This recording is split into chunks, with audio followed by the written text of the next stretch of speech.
Добрый вечер. Вы смотрите программу «Якутия в деталях», в студии Ирина Ефимова.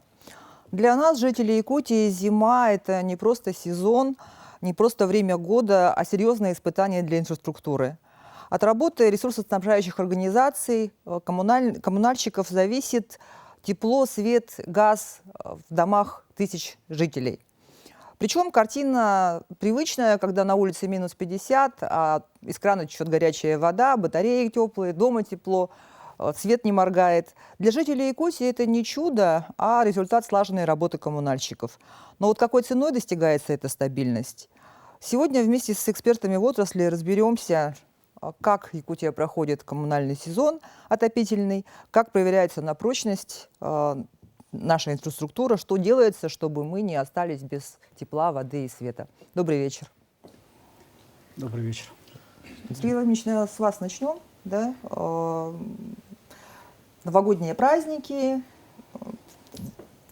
Слава богу, мы вот в этот раз не слышали никаких громких аварий и так далее. Вот как этого удалось достичь, да, какие были сложности? Добрый вечер, Ирина. Да. Эти новогодние праздничные дни, в принципе, прошли относительно спокойно. Не было никаких особо резонансных эффектов, которые могли повлечь и аварий, которые влекли бы какие-нибудь экономический, социальный урон.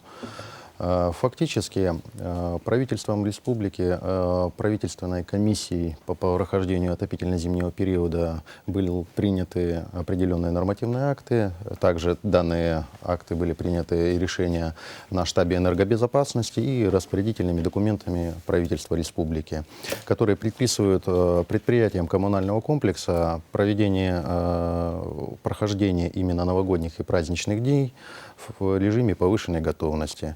Что такое повышенная готовность? Это предприятия создают у себя на базе и в своих предприятиях определенные нормативные документы, перепроверяют наличие дополнительных сил и средств, материалов, которые необходимы могут быть для устранения технологических нарушений, проверяют взаимодействие со всеми социальными структурами, надзорными структурами, обеспечивают оперативное взаимодействие. Также были определены графики дежурств ответственных лиц за прохождение отопительного периода. В целом, новогодние и праздничные дни прошли спокойно.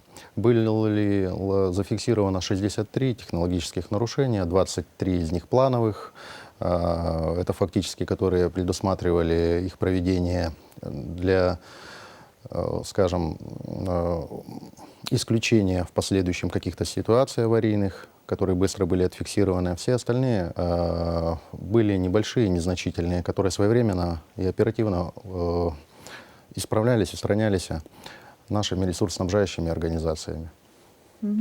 Но сейчас я надеюсь, что морозы у нас самые такие уже позади, да, наверное. Вот. Но тем не менее, есть ли какие-то особенности работы вот в такие холода? То есть какой-то особый режим? Анатолий Андреевич, вот как у вас предприятие? Добрый вечер еще раз, Ирина. На самом деле наша зима, она налагает особую ответственность для коммунальщиков. И мы, конечно, всегда стараемся быть готовыми. Ну и готовы, можно сказать. Если авария случается где-нибудь в средней полосе России или в южной полосе России, да, то эта же авария у нас в 2-3, а то и в десятки раз сложнее. Точно такая же авария.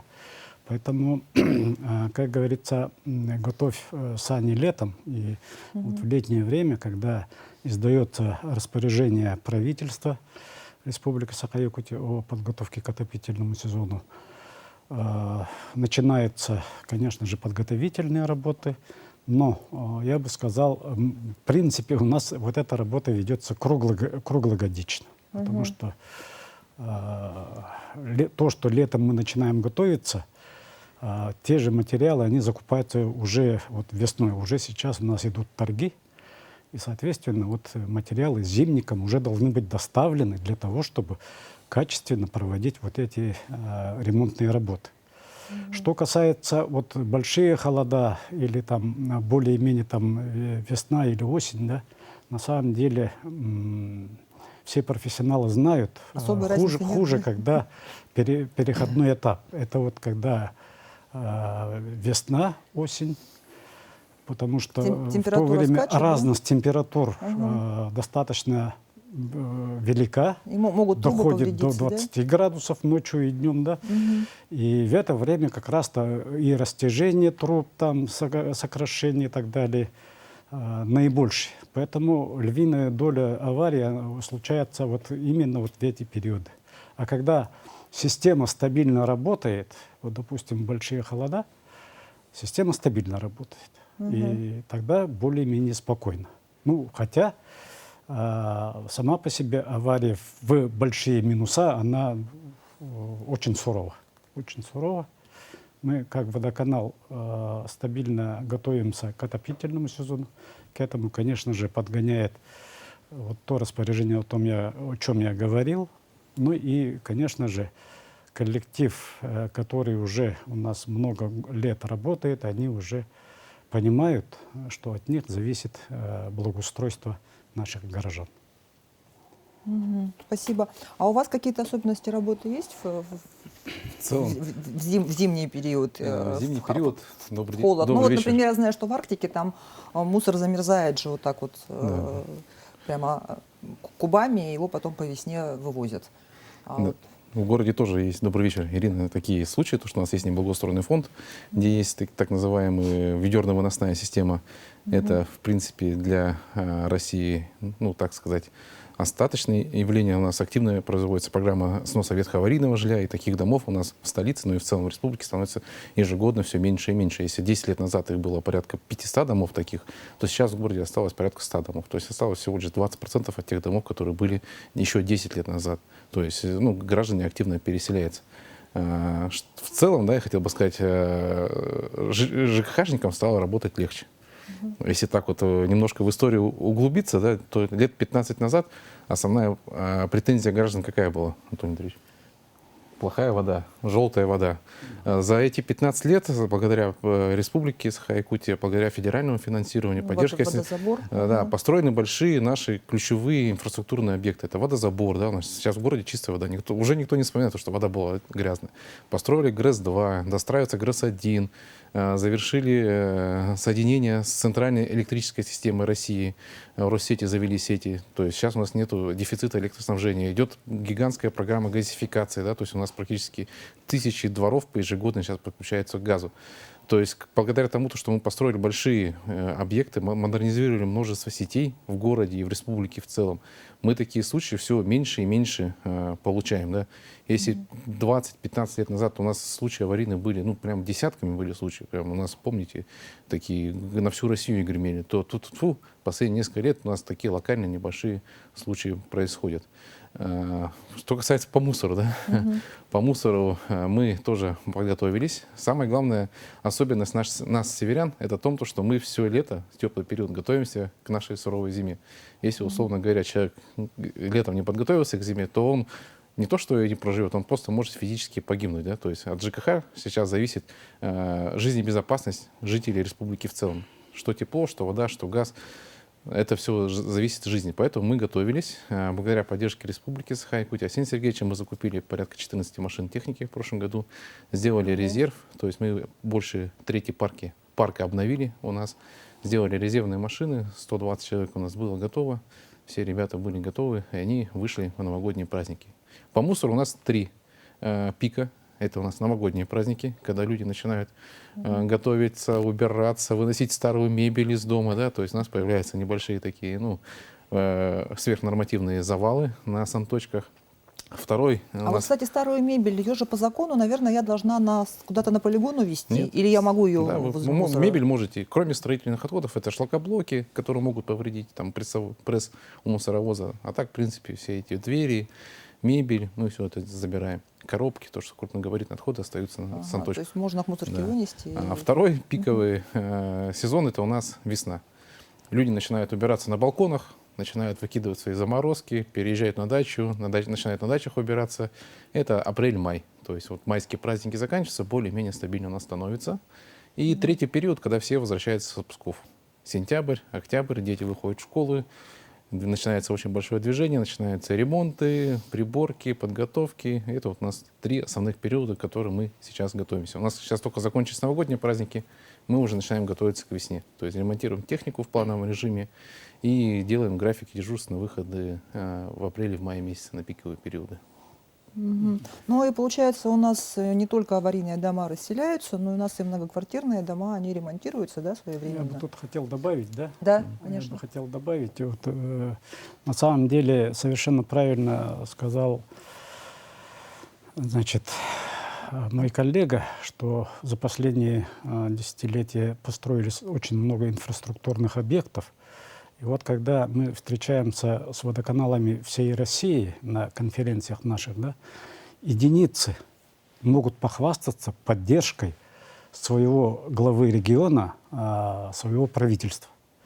И в числе них вот Якутия, Республика Саха, Якутия. И на самом деле тут поддержка правительства, поддержка вот, лично вот, внимание самого главы Николая Васильевича Сергеевича очень много говорит. Ну и про чистую воду, да, потому что, говорят, сейчас действительно можно в Якутске спокойно пить воду из крана, но мы за столько лет привыкли покупать эту бутилированную воду и делаем это просто по привычке. Ну, тут надо еще понимать, что мы подаем чистую воду, после нас идет транспортировщик внутриквартальный, это, как обычно, теплоснабжающие компании, да, ну и внутридомовые сети. Смотря в каком состоянии они, если Да, они да. старые Да. и ржавые, Поэтому то мы каждый там год будут осадки. призываем промывать и сдавать Роспотребнадзору анализы проб после того, как промыли свои сети. Мы ежегодно сдаем, отчитываемся, и Роспотребнадзор отчитывается перед российским Роспотребнадзором. Да? Поэтому тут целая система взаимодействия. Вот все вместе мы и должны заниматься этим. Ну, последние годы и в домовых сетях стало уже тише. Вы сами воду из-под крана пьете? Ну, я свидетель. обязательно воду Точно пью из-под крана. раз. Да. Ага, ну что ж, прервемся на небольшой перерыв. Оставайтесь с нами, не переключайтесь.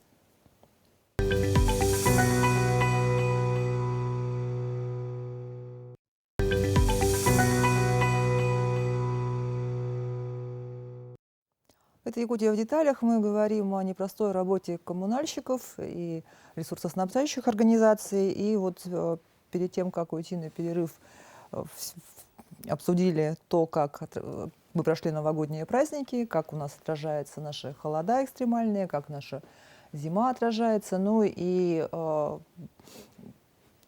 Юрий Иванович, фонд капитального ремонта, тоже дома ведь должны еще и вовремя ремонтироваться, да, для того, чтобы войти в зиму, правильно? Добрый вечер, Ирина. Да, действительно, вот ремонтная программа – это важнейшая программа в регионе, ну, по всей России, которая вот позволяет перевести в нормативное состояние все вот изношенные инженерные сети и конструктивные элементы. Вот по итогам прошлого года мы провели ремонт в 132 домах.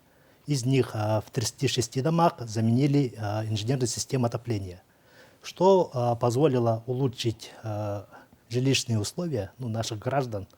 По реализации капремонта прошлого года улучшили условия проживания где-то более 17 тысяч жителей нашей республики. Есть проблема при проведении капремонта, это как доступ в квартиры, в нежилые помещения и доступ к общедомовым имуществу, то есть к общедомовому имуществу в доме. Это вот наша основная проблема, с которой мы сталкиваемся в ходе проведения капитального ремонта.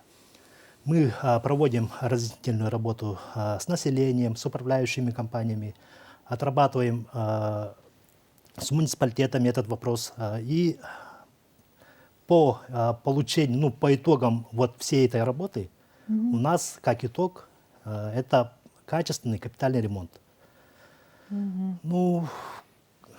Вкратце у меня как бы все. Смотрите, по капремонту вот такой вопрос. Они же, я же так понимаю, там очередь, да, есть. А если что-то случилось, ну вот что-то случилось, нужен ремонт раньше, да, а дом стоит в очереди на ремонт, там, не знаю, в 36-м году.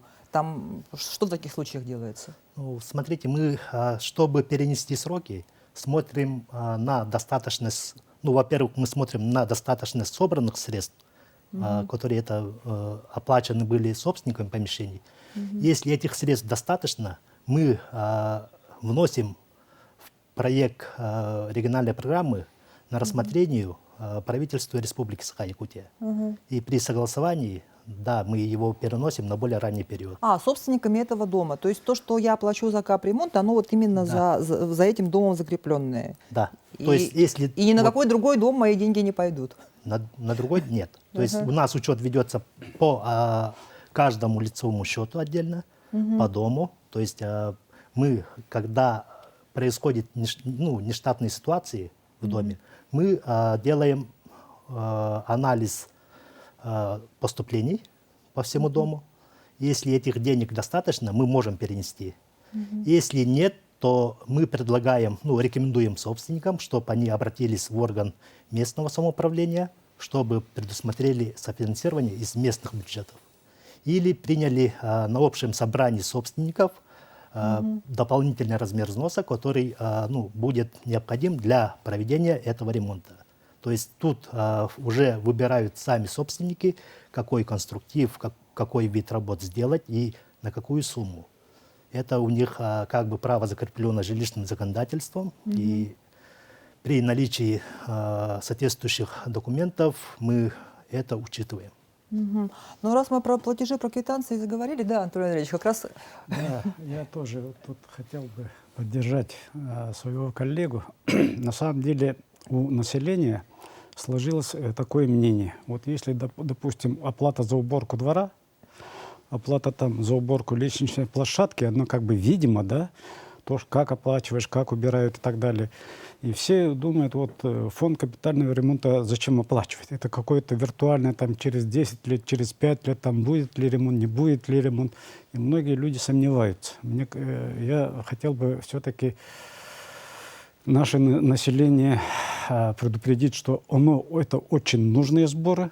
И особенно, когда проводится капитальный ремонт ветхого электрооборудования, электросетей, это уменьшает пожароопасность.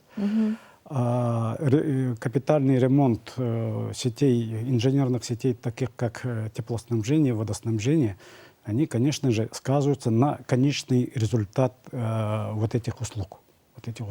Да, честно говоря, я тоже вот до этого момента я думала, что фонд капремонт это типа пенсионного фонда. То есть вот я работаю, плачу в пенсионный фонд, из этих денег платятся деньги пенсионерам. То есть также я плачу капремонт, из этих денег ремонтируются какие-то дома, которые на очереди. Оказывается, не так.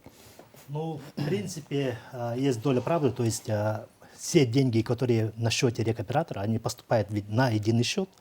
Это называется у нас котловой счет. И из этого единого счета проводится ремонт всех домов, включенных в программу, то есть по всем районам. Но тем не нашей менее республики. видно, кто да, какой, но какой все равно дом. учет ведется по каждому дому каждому отдельности, дому, по каждому лицевому счету. То есть при необходимости переноса это все учитывается. Ну и вот раз мы про эти квитанции, про платежи заговорили, Анатолий Андреевич, вот как все-таки удобнее вот вам, допустим, как ресурсоснабжающей организации, чтобы платили через управляющую компанию или напрямую? Этот вопрос, мне кажется, уже разрешен. Уже люди через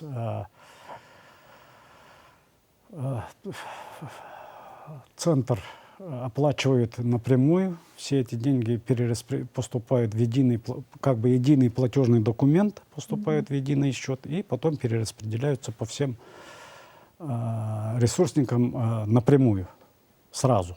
И это удобно. Мы помним те времена в начале 2000-х, конец 90-х годов, когда оплата проводилась через управляющие компании, и достаточно много средств коммунальщиков, да, ресурсников, они, ушли. Поэтому сегодня, то, что сегодня вот такая система создана Министерством жилищно-коммунального хозяйства Республики Саха-Якутия, она ну, самая хорошая, удобная. Ну, все равно же у жильцов есть право выбора платить через управляющую компанию или или заключать договора напрямую. Ну, это зависит от дома, в котором они находятся, проживают, потому что некоторые, допустим, новостройки, которые вводятся, там изначально, пока не определились с оплатами, как она напрямую или не напрямую, они платят управляющие организации, а потом уже постепенно переходят на прямые договора с ресурсоснабжающими организациями. Ну, как бы все равно же система есть такая, что Квитанции, можно и так, да, и так. добавить. Да. Ну, в целом, сейчас, наверное, у каждого практически ресурсника есть свои приложения, да, личные кабинеты. Все разрабатывают. Ну, я хотел бы порекомендовать, у нас есть такое приложение Сбербанк онлайн, все пользуются Сбер онлайн. Там ищите вкладку «Дом», набираете «Дом РФ», то есть федеральная структура, да, которая завязана с нашим единым расчетным центром. И в этом приложении Сбербанк, если вы вводите свой адрес, показываются все ваши задолженности по всем ресурсно-снабжающим организациям, которые у вас в доме находятся. То есть это очень удобное приложение, то есть не надо ходить никуда, и можно прямо... И не надо отдельное приложение водоканала Да. ставить приложение. То есть это одно приложение, в котором, в принципе, все собирается, все Комплекс, консолидируется. Я как бы рекомендую такое. Оно очень удобно. Ага. Вот, кстати, про квитанции к вам еще вопрос был такой. Почему... Вот у нас был вопрос от зрителя. Почему, значит, я должен платить за вывоз мусора, если квартира не жилая и мусор не образуется? Согласно федеральному закону об обращении с отходами и правил обращения с отходами, собственник помещения, даже если он там не зарегистрирован, но все равно имеет собственности, то он обязан платить по нормативу за те отходы, которые образуются, ну, пользуется он либо не пользуется. Не, а если он их не образует, все равно обязан? Это собственность. Если нет собственности, тогда он не платит. Если есть собственность, ну, потому что федеральный центр уронял всех, условно говоря, потому что было раньше сотни заявлений о том, что мы не живем, мы уехали, у нас билеты на такси, мы в деревне были летом. Ну, то сейчас, если есть право собственности, то собственник обязан платить за мусор. У нас один из самых низких регионов по нормативу образования отходов. У нас сейчас плата населения составляет 144 рубля в месяц на одного человека. То есть за год это у нас 1600 рублей в год всего лишь. Один человек платит за вывоз всех отходов. Отходов образуется очень много. Я думаю, в этом году у нас в городе будет образовано около 1 миллиона кубов отходов со всего города. То есть это, представляете, какой объем отходов А, в кстати, городе. вы вот говорили про большие проекты, и ведь был у нас проект мусоросжигающего завода или что-то в этом роде. Сейчас на какой он? На В прошлый какой-то год. стадии он есть? Или, Нет, он или вы есть, его- он или есть, его да, нет? благодаря, опять-таки, поддержке Арсения Сергеевича, личного поручения. Мы в прошлом году защитили проект строительства мусоросортировочного комплекса. В 2023 году мы закончили строительство нового полигона отходов. У нас часто поступают обращения от граждан на запахи, на задымление, на возгорание, Зилюрского которые тракта, постоянно идут из Зилюрского тракта. Поэтому в 2023 году мы полигон закончили, построен, он стоит в полной готовности строительной. Согласно действующего законодательства, мы должны перед запуском полигона построить мусоросортировочный комплекс. Средства на этот комплекс мы получили, сейчас законтрактовались, площадку подготовили. В июне мы ждем поступления оборудования, и к осени мы планируем запуск мусоросортировочного комплекса и открытие нового полигона твердокоммунальных отходов на 27-м километре, с закрытием старого полигона на 9-м километре. В этом году у нас Министерство экологии предусмотрело также средства для муниципального образования города Якутск для проектирования рекультивации старого полигона, для вхождения в федеральную программу «Генуборка» в части рекультивации старого полигона. Мы должны последнюю проблему масштабную города закрыть. Если раньше была проблема вода, тепло, свет, и осталась только экология. Вот если мы экологию закроем, то, в принципе, в городе станет еще более комфортнее, еще более лучше жить.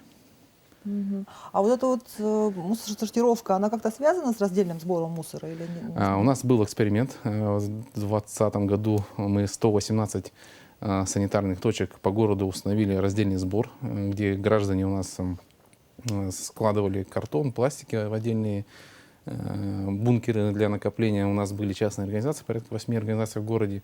Но, к сожалению, конъюнктура рынка у нас поменялась, и стоимость торцаря понизилась. У нас последняя кампания закрылась 25 мая прошлого года, 25-го, и перестала принимать данный картон.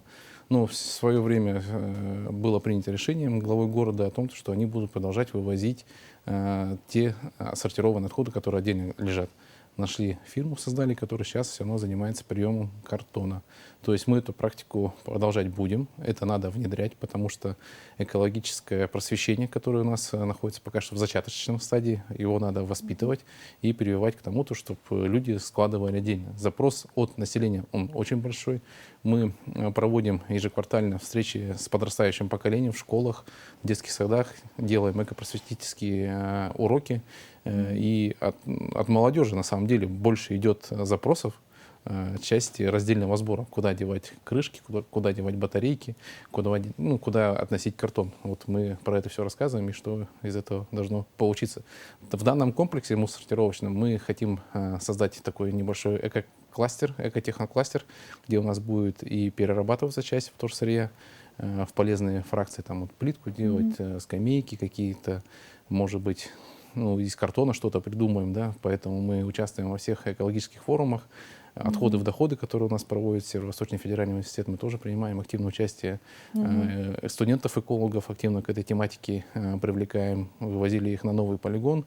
Они все воодушевились, что наконец-то у нас в городе, условно говоря, такая большая экологическая проблема закроется. И все ждут с нетерпением открытия этого объекта в этом году. Ну, это вот просто вот пример из Москвы, да, там часто жалуются, что вот у меня во дворе там стоит, я сортирую все отдельно, да, а потом вижу, как приезжает машина и все это в одну машину сгребает, да. Машину. То к есть сожалению, у какой нас смысл тогда еще сортировать? раз повторюсь, то, что пока что экологическое просвещение не дает таких больших результатов. То есть у нас картон идет загрязненный, да, с примесями. И тот сырье, который у нас приходит от населения, его приходится в любом случае повторно сортировать. И иногда экономически выгоднее привезти его не сортированно и отсортировать на мусоросортировочной станции. Но этим все равно надо заниматься. И 10-15 лет пройдет, но мы все равно к этому придем. Людей приучать. Да, людей приучать к этому надо. Потихоньку. Хорошо, продолжим после небольшого перерыва. Оставайтесь с нами, не переключайтесь.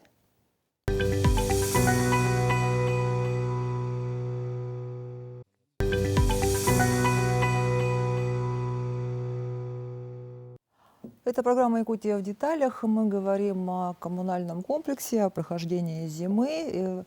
Сергей Владимирович, у нас все-таки смотрит вся республика, не только город Якутск. Мы тут так вот про Якутск поговорили. А вот как в Арктике у нас дела обстояли в этом году? Потому что вот в прошлом году, мы помним, там была крупная Жиганск, крупная авария. Вот в этом году, слава богу, все без последствий. Как вообще? В целом, вообще, как уже Анатолий Андреевич говорил, у нас распорядительный документ выходил по подготовке к отопительно-зимнему периоду на следующий период, допустим, 25-26 годов. В рамках этой подготовки были проведены большие мероприятия нашими ресурсоснабжающими компаниями в плане того, что они провели плановые ремонты текущие, и где-то была произведена модернизация, которая, конечно же, повысила надежность работоспособности наших котельных, наших энергетических объектов. В целом, сейчас у нас основное направление идет это то, что для оптимальной и безаварийной работы это у нас идет завоз, осуществляется топливо автозимниками. В навигации у нас 100% было завезено, но до мест фактически, докуда доходили суда в период навигации. Оттуда сейчас посредством зимы, уже устоявшихся погод, температур низких, открытые автозимники. И сейчас идет основное направление, то, что мы смотрим, это автозимники, завоз топливо-энергетических ресурсов. Притом это у нас процесс идет круглогодичный фактически. Допустим, сейчас используются топливо-энергетические ресурсы, которых завоз начинался в 2024 году еще, фактически в отдаленных местностях и районах. Основное направление у нас сейчас идет туда. Здесь, конечно же, у нас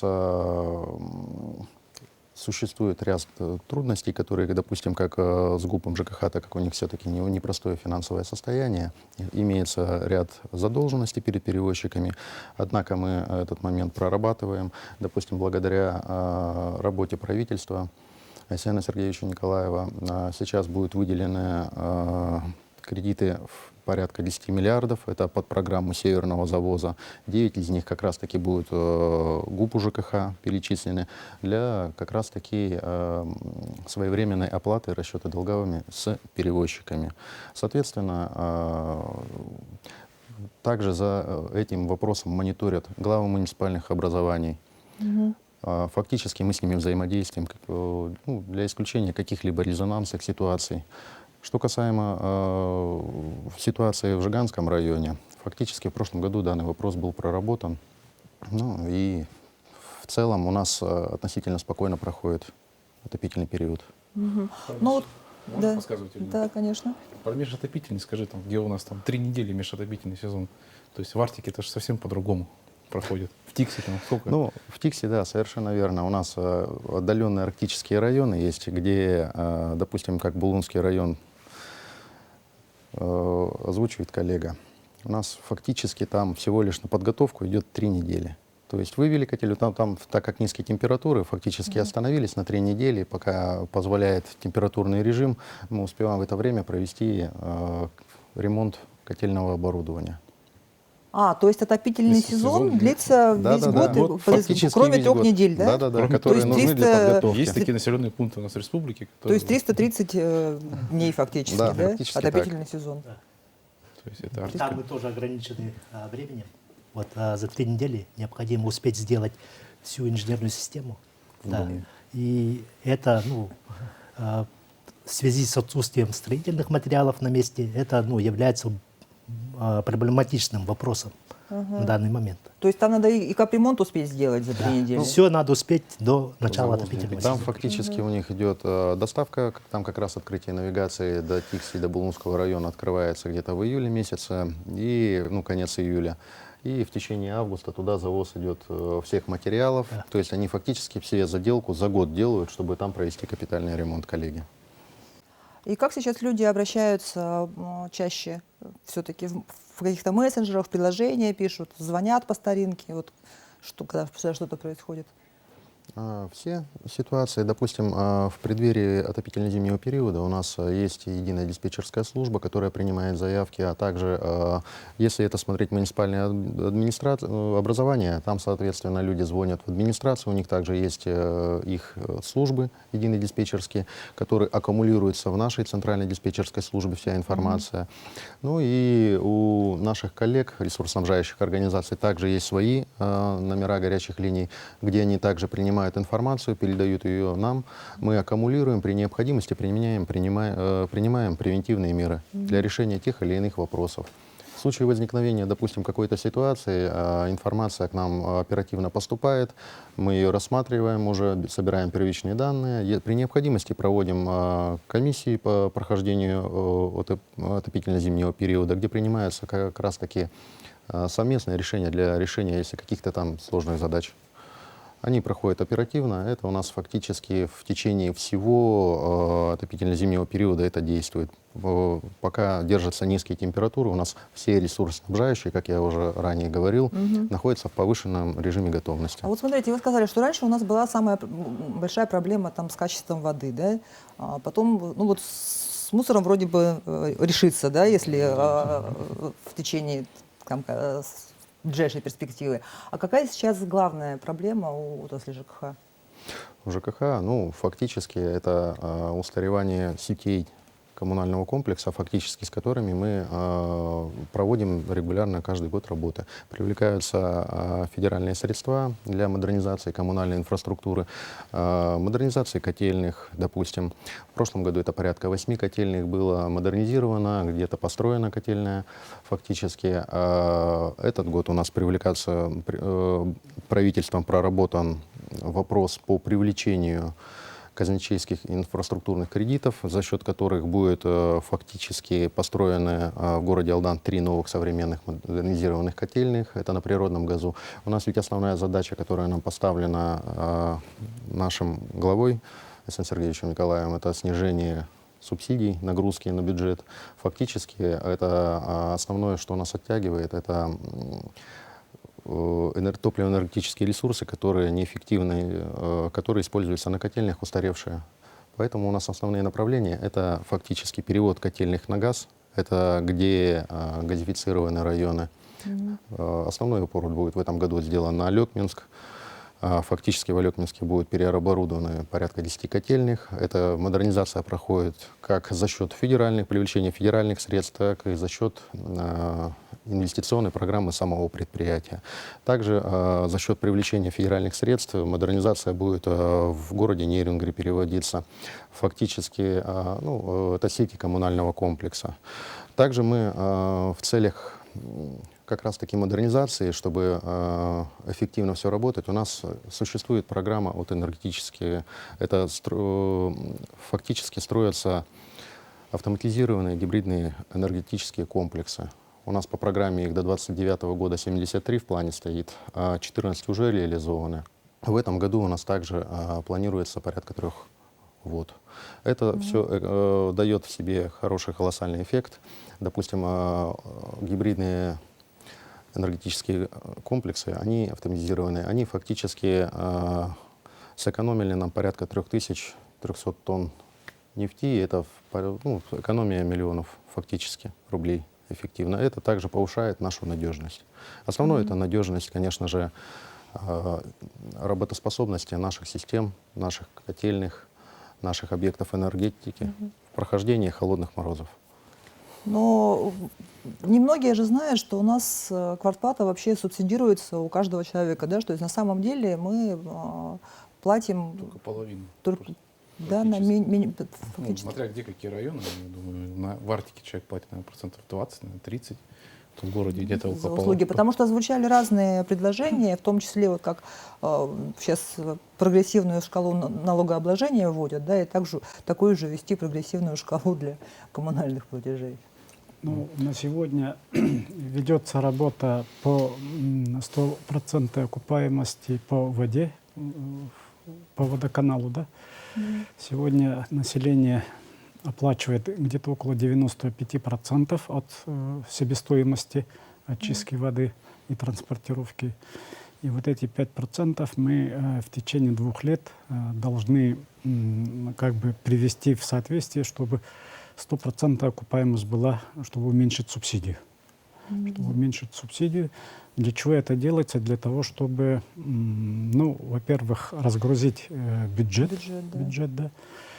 Ну и, во-вторых, все-таки это больше дает человеку понимание того, что надо экономно относиться к такому важному ресурсу, как вода.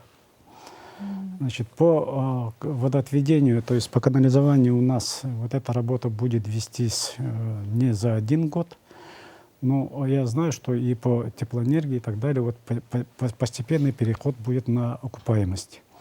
Значит, что касается вот, на что больше люди обращают внимание.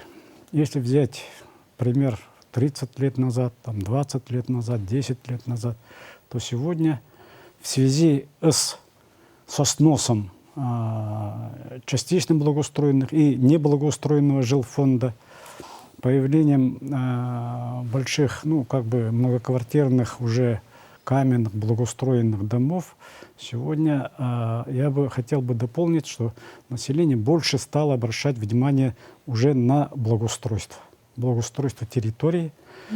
И в свете этого, конечно же, тоже правительством и Российской Федерации, и Республики Саха-Якутия приняты нормативно-правовые акты, выделенные средства. У нас есть программы и 100 дворов и так далее. Да. Ну, потребности Поэтому растут. мы, если 20 лет назад об этом даже мечтать не могли, лишь бы как бы... Не замерзнуть. Не замерзнуть, да, выжить, там, подлатать и так далее, то сегодня уже более-менее уже начинаем переходить к благоустройству. И это здорово.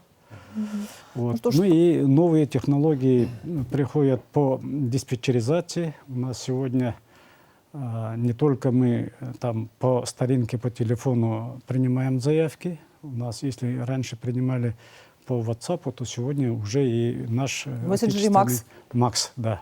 Поэтому у всех наших ресурсников уже есть такие вот ресурсы. Заводите все мессенджеры Макс и там оставляйте свои заявки. Ну что ж, спасибо вам большое за содержательную беседу. На этом программа «Якутия в деталях» подошла к концу. Меня зовут Ирина Ефимова. Смотрите нас по будням 19:15. Расскажем обо всем в деталях.